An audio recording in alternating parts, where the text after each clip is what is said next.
On the 26th of June 2014, in Kankakee, in Illinois, a 25 years old young lady, Sarah Washington, was in her apartment waiting for her mother, Kathy Washington, to come and pick her up so that she can take her to work. Suddenly, a man named Rex went into her apartment and shot her twice in the head, killing her on the spot. Rex killed Sarah for no reason. He then escaped the crime scene to avoid being caught. Killing someone without a reason is a brutal and inhumane act against humanity, and it is so sad that Sarah Washington had to be the victim of such a brutality. Join us as we explain the events leading to the murder of Sarah Washington. Sarah Washington was born on 10th of June 1981 in Rushville, Illinois. Her father was known as D'Angelo, and her mother was Kathy Washington. Sarah was the only daughter of her parents. She was born in a family of 5 children, so she had 4 brothers, and together they all grew up in Macomb in Illinois. Sarah was a deeply spiritual person. She regularly attended church, and she found comfort in her beliefs. She graduated from Central High School in Clifton, Illinois. She then attended Kankakee Community College, where she earned her Certified Nursing Assistant certification. In the year 2014, Sarah got a job at Riverside Medical Center in Kankakee Town. She worked as a CNA, and she was really committed at her job. Therefore, she was loved by both the staff and the patients in that medical center.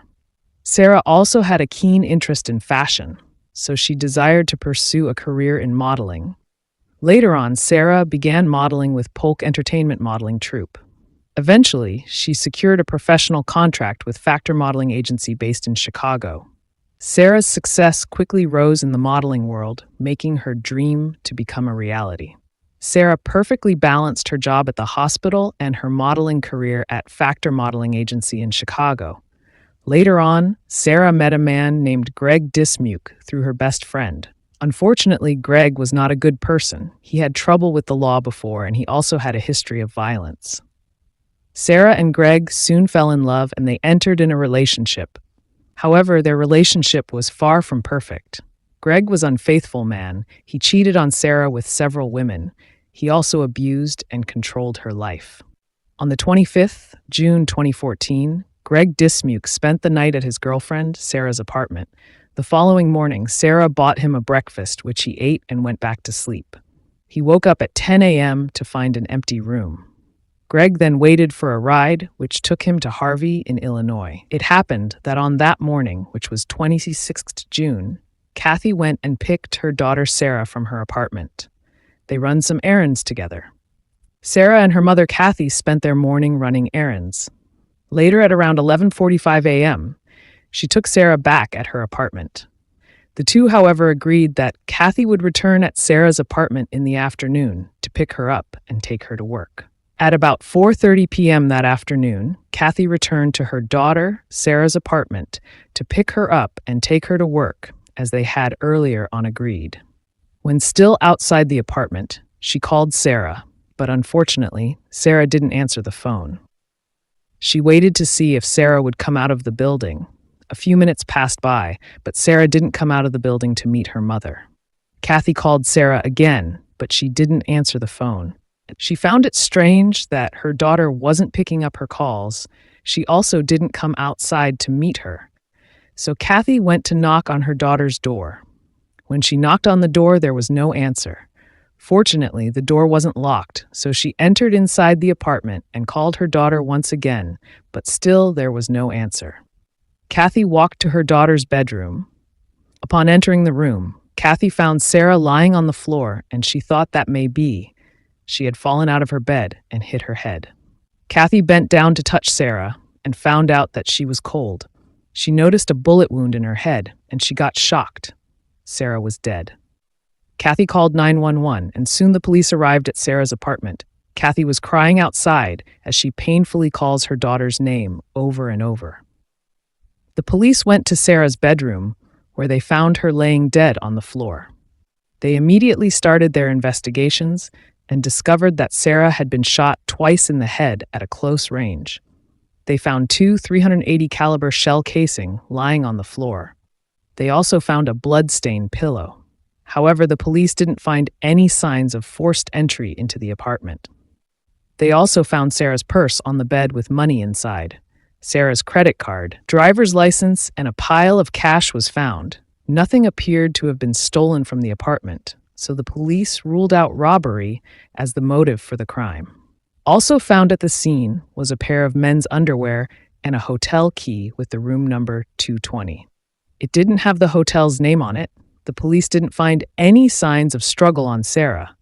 There was also no signs of ransacking in the apartment. The police shifted their investigations, and they started investigating those who were close to Sarah. Their number one suspect was Greg, Sarah's boyfriend. They tried to speak to him, but he refused to speak to them. However, later on, Greg went to the station on his own to speak to the police and clear his name. Greg told the police that the underwear in the bathroom was his. He had spent the night with Sarah at her apartment on the 25th of June, the next morning.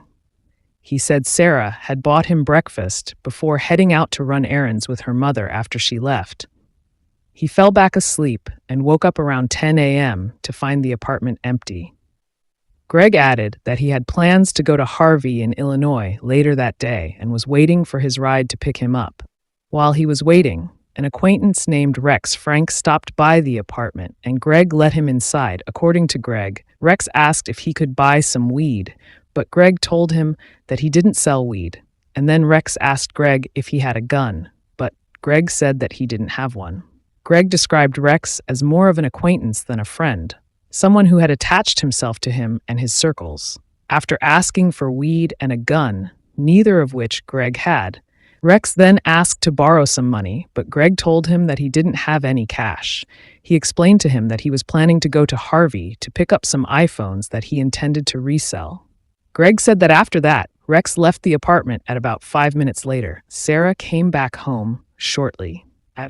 After she had returned, Greg's ride came, and he left to Harvey, locking the apartment door behind him. Greg said that he got a call from Rex asking him about the iPhones he was getting. Greg said that he told Rex that he would talk to him about it later, and he hanged up. Greg noticed that he had 2 missed calls from Sarah and a message asking him to call her back, and so he called back and they spoke briefly on the phone. At around 4 p.m., as Greg was headed back from Harvey, he said that he got another call from Rex, and this time, he was telling him that there was a crime scene tape outside Sarah's apartment. Greg was asked about the hotel key by the police, but he said it wasn't his. Greg was ruled out as a suspect in the murder of Sarah. The investigators started investigating Rex, who was Greg's associate. They contacted him and he went to speak with the investigators voluntarily. He told the investigators that on that day, he went to Sarah's apartment twice that morning. He arrived there at around 11:45 a.m. to speak to Greg. He then left to run an errand. Later on, he then came back into the apartment, but Sarah was still not there.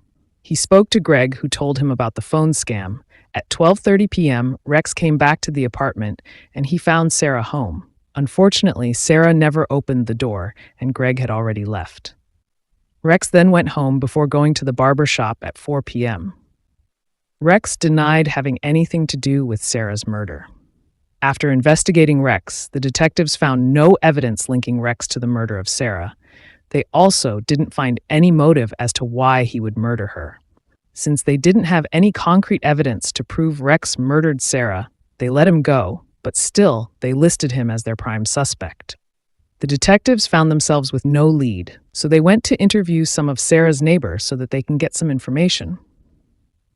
One of the neighbors told them that she saw Sarah at home around 12:30 p.m., and at 1:30 p.m., she heard rumbling upstairs in Sarah's apartment. Then she heard a pope sound. However, this information could not help the investigators to establish the motive as to why Sarah was murdered. The detectives continued with their investigations. They interrogated Sarah's friends and family, and that is when they learned that Sarah had a friend known as Kevin Ahamdu at her workplace. 5 days later, the detectives brought Kevin in for questioning. However, Kevin said that he only had a casual, friendly relationship with Sarah, and the last time he spoke with her was 4 days before her death. The police asked Kevin about the hotel key. He said it wasn't his, and he had never actually been to Sarah's home. Kevin was able to prove that he was working during the time Sarah was murdered, so the detectives ruled him out as a suspect. On the 2nd of July 2014, the police went to numerous hotels in the area to narrow down where the key came from. The police were able to determine that the hotel key was from the Economy Inn, a cheap motel. The detectives continued to interview other witnesses. One of the witnesses, a young woman named Asia, told the detectives that on 26th of June 2014, the day Sarah was murdered, she saw Rex at a local Dairy Queen at around 2:30 p.m. She said that he was there for about 30 minutes before leaving. Upon hearing this details, the detectives realized that Rex had earlier on lied to them about his whereabouts on the day of Sarah's murder. So the detectives knew that Rex was concealing something that can link him to the murder of Sarah. On the 5th of July 2014, Rex entered into the home of a man known as Ryan Maiden through the garage door so that he can rob the house. When he was inside the house, he was confronted by Ryan when he was trying to steal his wallet. The two began fighting, and Rex pulled out a Taurus .380 caliber handgun. He then demanded Ryan to give him his PIN number. Ryan gave him the PIN number, but instead of leaving the house, Rex shot Ryan 3 times, killing him on the spot. Rex then took Ryan's ATM card and went away. He withdrew $500, and he used the money to buy gifts for his girlfriend. After Ryan's death, the police were to call Ryan's house, and upon entering inside, they found his dead body on the kitchen floor. As the police were continuing investigating the scene, Rex Frank showed up at the crime scene, and the police officers confronted him. The police officers asked for permission to search his vehicle. Upon searching the car, they found an ATM receipt for a $500 withdrawal. The detectives asked him about the money, and he denied that the money was taken from Ryan. However, the police noticed that Rex's behaviors were not normal, so they knew that he had something to do with Ryan's murder. So they brought him into the station for further questioning about Ryan's death. After much interrogation, Rex confessed to killing Ryan, and he narrated to the police the events that took place during his encounter with Ryan at his house. Rex was immediately arrested by the police and charged with first-degree murder of Ryan. Rex had confessed using a Taurus .380 caliber gun to kill Ryan, and then later on threw the gun in a dumpster after using it. The ballistic experts believed that the same gun had been used to kill Sarah. During the trial, Rex's defense claimed that he was suffering from PTSD after being the victim of a carjacking a few months before Ryan's death. During the carjacking incident, he shot and killed the 18-year-old carjacker. Rex pleaded guilty for the murder of Ryan, and he claimed that he was mentally ill during the incident. The jury, however, sentenced him to 45 years imprisonment for the murder of Ryan. After Rex was sent behind bars, the detectives working on Sarah's murder continued to search for enough evidence to charge Rex for Sarah's murder. Ballistic tests were run on the bullets found on Ryan's body and those which were found on Sarah's body. And when the results came back, it showed that both murders had been committed with the same gun. In April 2016, almost 2 years after Sarah's murder, Rex Frank was indicted for Sarah's murder. On the 4th March 2019, Rex Frank went on trial for Sarah's murder. The prosecutors presented its case, laying out the evidence that had been gathered over the years, that is, the ballistics match. Rex's inconsistent statements and his connection to the weapon used in both Sarah and Ryan's murder all pointed to his guilt. As the trial unfolded, the weight of the evidence against Rex seemed insurmountable, leaving little doubt that the truth behind Sarah's tragic death soon be revealed. The defense attempted to paint a different picture, claiming there was no physical evidence linking Rex to the murder, and instead they tried to point the finger to Greg, claiming that he had a history of being abusive towards Sarah. But in the end, the jury did not believe Rex or his attorney, and he was found guilty of first-degree murder. And in July 2019, he was sentenced to life imprisonment at Illinois State Prison.